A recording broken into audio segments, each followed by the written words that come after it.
me a god. They call me a god. They call me a god. They call me a god. Let's go! I'm about to go off like a weapon. Fuel to the top, gotta feel the tension. In my thoughts.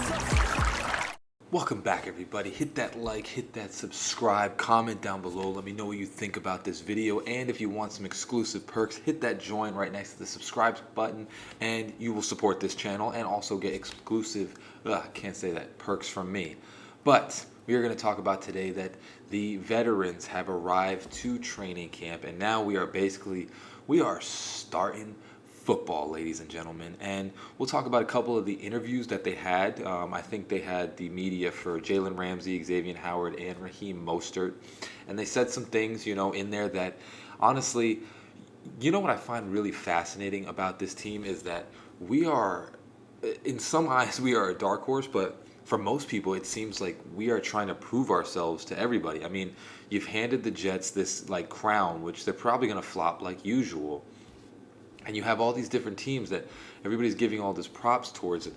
Honestly, it seems like the Dolphins is just like, yeah, but they need to prove it. And I feel like we have so many players on this team that any other year people would have been like, this is awesome. But just because they're on the Dolphins, it seems like that they are getting all of this hate for no reason. So we'll talk about, obviously, Raheem Mostert was probably the most happy out of all these interviews. But some of the stuff they were saying to some of the guys, I mean, it was wild to hear some of this stuff. So Raheem Mostert definitely was talking about, it'd be cool to get Dalvin Cook over here and also talking about running the ball more. And if you look at Raheem Mostert, 891 yards last year, and we didn't run the ball a lot. I know people want to say injuries. He didn't get injured some more towards the end of the year where there were just times where he just wasn't running the ball. So I really do think that this coming year, Mike McDaniel's going to fix that, and he's going to get him the ball much more. So honestly, the Dalvin Cook thing, it's cool, but I don't really know if he needs to come here. I think Raheem Mostert is fine to be in the backfield. I think he does a good job. I think he really did do a good job, and we'll see what he does this next year. I think he's got like that Reggie Bush effect where, we don't need to run the ball that much, but he does a good job every time he does touch the ball.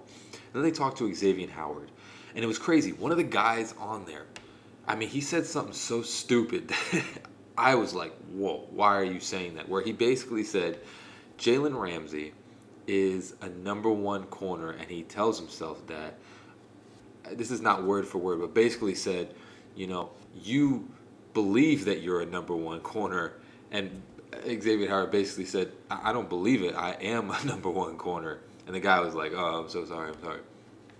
I'm telling you right now, Xavier Howard, I think a lot of people are sleeping on him this coming year. I know that maybe sometimes his pass coverage skills haven't been the best, but to be honest, man, I mean, he comes in without injuries and he comes in back into a better situation. The guy is going to be a better cornerback, and we keep forgetting that 2 years ago, he was the best corner in the league. It's crazy how the ebbs and flows of football happen, where one year you could be the king on the hill and the next year you're just kind of nothing. So I think this year we're definitely going to see a change in Xavier Howard. I think he's been great his whole career. It's just this last year he had a bad year. But of course, everybody this day and age, it's like you have a bad year, you're done for the rest of your life. And guys, Xavier Howard is going to ball out this year. I guarantee you, I'm going to put down right now, I'll bet he's going to have at least 4 interceptions. At least. I can almost guarantee you he's going to have more, but I'll put down at least 4 interceptions this coming year. Xavier Howard is going to do great, and I'm excited to see what he has to look forward to. And then they interviewed Jalen Ramsey, and basically Jalen Ramsey, I mean, what we love about that guy coming to Miami is I do believe that Tyreek Hill, he is a certain type of confident. But Jalen Ramsey brings this confidence, like this just smooth, just easy confidence that I don't think we've had for a while on this team.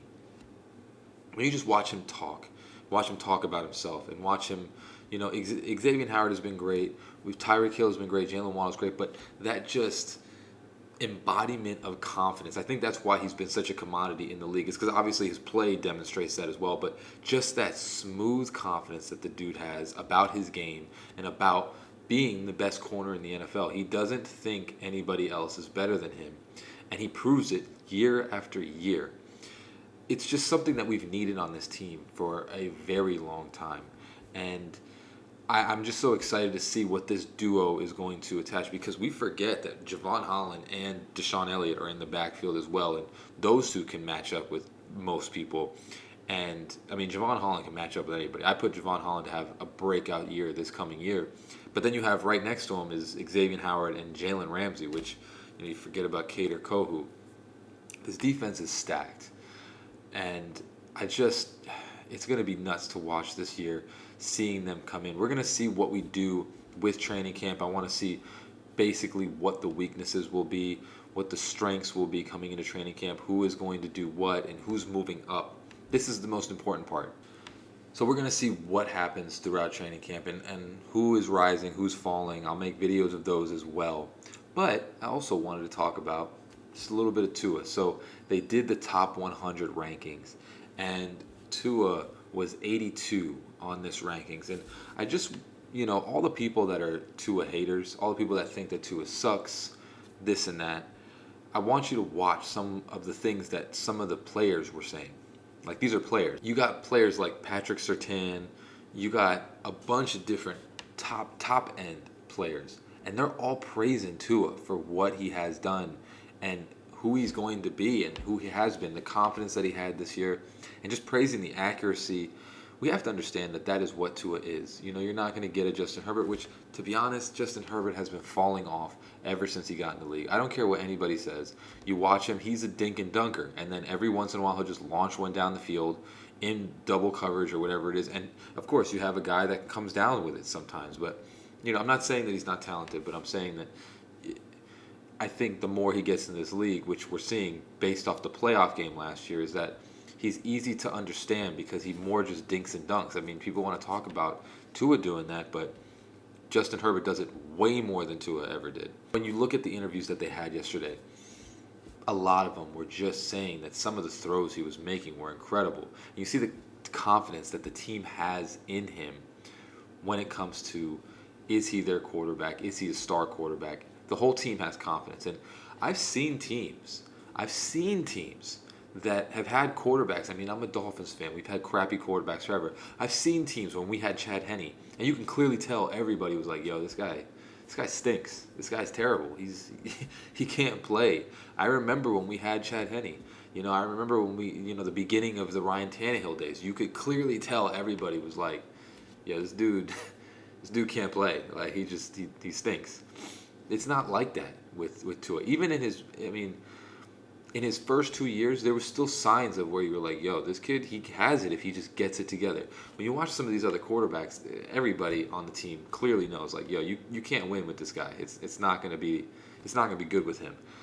So Tua making the top 100, I think it just showcases that this is players ranking other players. This is not just some random NFL thing. This is players ranking other players. So the NFL players said that Tua is one of the top 100 players in the NFL, almost the top 70-ish, 80. So what that tells you is that Tua is turning into, and this is only his third year. If you're already in the top 100 in your third year, you are progressing very well. Of course, you have the concussions, but again, you have had multiple players in different sports that they get injured early in their rookie years and their younger years because they don't know certain things. Then you come into the later years and they understand certain things, like Tom Brady knows how to fall. You start learning these things and you eventually get past the injuries and you go on to have a successful career. That's what's going to happen with Tua, man. He's going to learn this year, which he has with the jiu-jitsu, how to fall with your shoulders and not your head, and also how to get rid of the ball. Because one of the things that people are not acknowledging is that now that you have a different type of defense, you don't need to do these crazy plays. So, yeah, honestly, Tua is going to learn all this stuff coming into next year, and he's going to be much better. He's going to get everything that he was doing right and corrected. This has happened multiple times, and I think it's just that narrative that Tua just needs to suck, and he just doesn't. He doesn't, and it's just clear as day that he does not suck. He is a star quarterback, and he is only going to get better. I really want to see the same faces of the people, which clearly the narrative has kind of spun a little bit, which who would have thought it about a year ago? That's what every Dolphin fan was saying, real Dolphin fan. If you put players around this kid, he's going to excel. It's just you're not doing that. And now you finally did, and now you see the media changing to where it was like, oh, this guy is trash. He's like the 25th best quarterback or whatever the hell. Now he is one of the top quarterbacks in the league. The narrative's changing just because you have a coach that is competent. You have coaching staff that's competent, and that's what all of the other rookie quarterbacks had. Joe Burrow and Justin Herbert, and even Patrick Mahomes. You know, all these quarterbacks, even Jalen Hurts, all these quarterbacks have a system and a coaching staff that is competent, that put things around them, whereas Tua was the only one that had nothing. The coach just degraded him and made him feel like he wasn't good enough. And now you have a coach that does. So, clear difference. Just wanted to make a quick video about the veterans coming to camp. But as always, hope you have a great rest of your day. Fins up, baby. Peace.